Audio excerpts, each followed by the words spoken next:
GT Hindi को subscribe करें और बेल आइकन पर टैप करना ना भूलें ताकि हमारे नए वीडियोस आपको सबसे पहले मिले। तो दोस्तों, नया महीना स्टार्ट हो चुका है और उसी के साथ समय आ गया है new apps of the month के बारे में बात करने का। और दोस्तों, आज के वीडियो में मैं आपसे शेयर करने वाला हूं 7 नए एंड्रॉयड ऐप्स जो आप इस महीने अपने फ़ोन पे डाउनलोड करके एंजॉय कर सकते हैं। अब हमने हमारे पिछले ऐप ऑफ द मंथ में आपसे शेयर करता था कि 7 न्यू ऐप्स, 3 न्यू गेम्स, लेकिन अब से हम डिफरेंट वीडियोस बनाएंगे क्योंकि हमारे सब्सक्राइबर्स चाहते थे कि हम और ज़्यादा गेम इंक्लूड करें और वो एक लिस्ट में पॉसिबल नहीं था।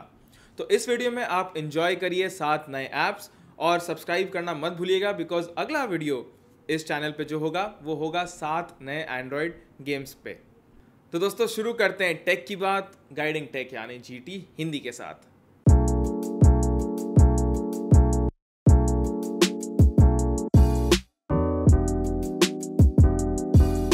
तो दोस्तों, लिस्ट में सबसे पहला नाम है खबरी का और ये एक न्यूज़ ऐप है जो आप इंग्लिश और हिंदी लैंग्वेज में अपने फ़ोन पे यूज़ कर सकते हैं। अब दूसरे न्यूज़ ऐप्स में आपको न्यूज़ पढ़नी पड़ती थी, आपको डेली न्यूज़ अपडेट्स आ जाती थी और सुबह सुबह आप स्वाइप करके डिफरेंट न्यूज़ अपनी पढ़ लेते थे। लेकिन दोस्तों, सच्ची बताऊं तो आजकल लोगों के पास इतना टाइम भी नहीं है कि वो एक जगह बैठ करके डेली न्यूज़ पढ़ें और ऐसे में खबरी आपकी मदद कर सकता है। तो दोस्तों, यहाँ पे जो आपको न्यूज़ है वो ऑडियो फॉर्मेट में भी मिलती है, जैसे कि पॉडकास्ट आप समझ लीजिए, और आप ट्रैवल करते समय ब्लूटूथ हेडसेट्स में अपने कार में या फिर हेडफोन्स के थ्रू आप न्यूज़ पढ़ सकते हैं और उसी के साथ साथ अपने फ़ोन पे और भी कुछ कर सकते हैं या फिर डिफरेंट एक्टिविटीज़ आप कर सकते हैं। तो यहाँ पे अगर आपको लग रहा है कि आपके पास न्यूज़ पढ़ने का टाइम नहीं है तो आप खबरी को इंस्टॉल करके न्यूज़ सुन सकते हैं। अब अगला ऐप है दोस्तों लिस्ट में लुकअप, और इस ऐप को आप एंड्रॉयड के लिए एज ए डिक्शनरी समझ सकते हैं। लुकअप डिक्शनरी की सबसे खास बात यह है कि वो ऑफलाइन काम करती है और कभी भी अगर आप कोई आर्टिकल पढ़ रहे हैं, किसी भी आप वेब पेज पे हो या आप कोई बुक पढ़ रहे हो, वहाँ पे अगर आपको किसी भी वर्ड का मतलब समझ में नहीं आ रहा हो तो आपको बस उस वर्ड को हाईलाइट करना है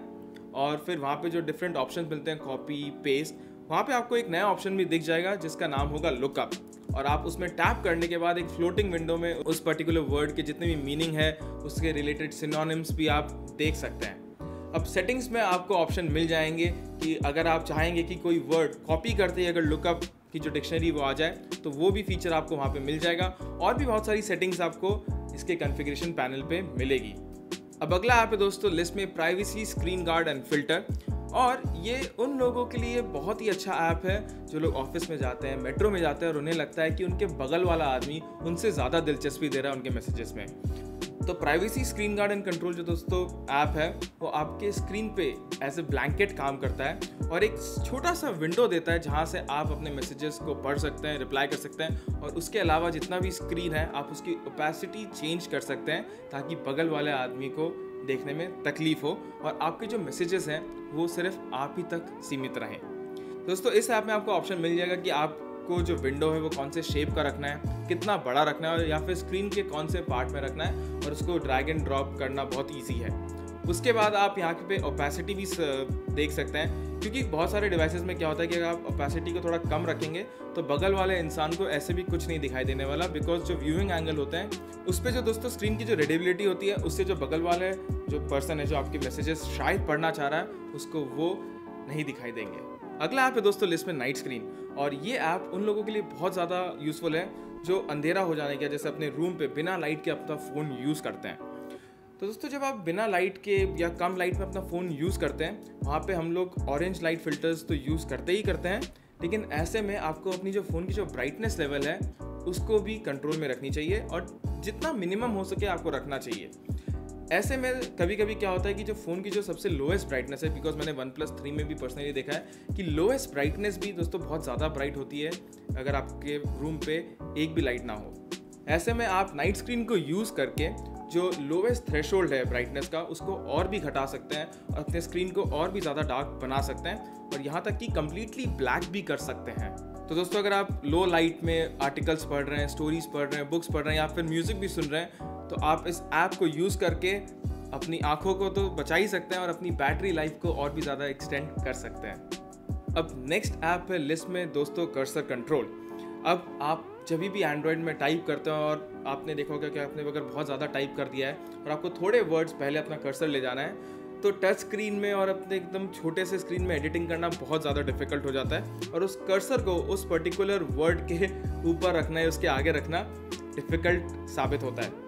ऐसे में आप दोस्तों कर्सर कंट्रोल ऐप की सहायता ले सकते हैं, जिसके थ्रू आप वॉल्यूम रॉकर बटन पे से अपना जो कर्सर है उसको कंट्रोल कर सकते हैं। अब जैसे आप वॉल्यूम अप दबाएंगे तो कर्सर आगे आएगा, वॉल्यूम डाउन पे कर्सर पीछे आएगा और आप प्रिसाइजली अपने जो कर्सर है उसको प्लेस कर सकते हैं टेक्स्ट की एडिटिंग के लिए। अब दोस्तों कर्सर कंट्रोल ऐप में जो सबसे अच्छा फीचर है वो ये है कि आप डिफरेंट ऐप्स कॉन्फ़िगर कर सकते हैं जहाँ पे ये ऐप काम करे। बिकॉज कभी कभी क्या होता है कि जो वॉल्यूम रॉकर बटन है उससे आपको म्यूज़िक चेंज करना पड़ सकता है या फिर आपको वॉल्यूम घटाना है बढ़ाने का भी ऑप्शन आपको चाहिए वहाँ पे। तो ऐसे में आप जो डिफरेंट ऐप्स है उसको सेलेक्ट कर सकते हैं और उन ऐप्स में भी कर्सर कंट्रोल तभी काम करेगा जब आप किसी टेक्स्ट फील्ड के अंदर हो और आप कीबोर्ड से कुछ टाइप कर रहे हो। अब अगला ऐप है दोस्तों लिस्ट में पिक्स बार एनर्जी बार, और ये ऐप आपको इंडिकेटर दिखाता है आपके स्टेटस बार के ऊपर जो एक पतली सी लाइन होती है। अब हमने Xiaomi डिवाइसेस में देखा है कि वहाँ पे एक ऑप्शन होता है कि आप जो बैटरी लेवल है उसको एक पतली सी लाइन से इंडिकेट कर सकते हैं स्टेटस बार के ऊपर, और एकदम राइट हैंड साइड तक अगर वो लाइन होगी तो आपकी बैटरी 100% चार्ज रहेगी, और जैसे जैसे आपकी बैटरी का लेवल कम होता रहेगा वो जो कलर्ड बार है वो लेफ्ट की तरफ खत्म होता रहेगा। अब इस ऐप के थ्रू आप अपने battery, wifi, processor, LTE signal, इन सब के जो बार हैं उसको कॉन्फ़िगर कर सकते हैं। अगर आप प्रो मोड पे तक जाएं तो आप डिफरेंट बार ऑन कर सकते हैं और उनके कलर्स भी यहाँ पे सेट कर सकते हैं। अब आखिरी ऐप है लिस्ट में दोस्तों माई वॉल्स, और इस सिंपल ऐप से आप अपने फ़ोन पे नए वॉलपेपर्स डाउनलोड कर सकते हैं। जी हाँ, बहुत ही ज़्यादा सिंपल ऐप है और इस ऐप का जब आप इंस्टॉल करके खोलेंगे तो आपको डिफरेंट वॉलपेपर्स दिखाई देंगे और साथ ही साथ उसके जो रेजोल्यूशंस हैं वो भी आपको यहाँ देखने को मिल जाएंगे। अब दोस्तों यहाँ पे आपको कभी भी अगर कोई वॉलपेपर पसंद आए तो आप उसमें टैप करके फेवरेट में ऐड कर सकते हैं या फिर उसको सेव करके ऐप के थ्रू ही डायरेक्टली वॉलपेपर भी बना सकते हैं। तो दोस्तों माई वॉल ऐप की जो सबसे ज़्यादा खास बात है वो ये कि यहाँ पे आपको जो फालतू के एड्स जो दूसरे ऐप्स में देखने को मिलती हैं वो यहाँ पे नहीं मिलेंगी। बहुत ही क्लीन आपको यहाँ पे इंटरफेस मिलता है। आप बस इमेजेस सेलेक्ट करें और बिना ऐड पे 5 सेकंड वेस्ट किए उनको डायरेक्टली अपना वॉलपेपर बना सकते हैं। तो दोस्तों ये थे 7 नए एंड्रॉयड ऐप्स जो आप इस महीने अपने फ़ोन पे इंस्टॉल करके एंजॉय कर सकते हैं। अब मुझे ये बताना बिल्कुल मत भूलिएगा कि आपको इन 7 ऐप्स में से सबसे अच्छा ऐप कौन सा लगा। अगर ये वीडियो पसंद आया तो इसे लाइक देना और इसे अपने दोस्तों के साथ शेयर करना बिल्कुल मत भूलिएगा। तो दोस्तों इस वीडियो के लिए इतना ही। प्लीज़ सब्सक्राइब का बटन दबाइए, बेल नोटिफिकेशन आइकन पे भी टैप करिए, और इस वीडियो के लिए इतना ही और अपने अगले वीडियो में आपसे मिलने की आशा रखते हुए गुड बाय।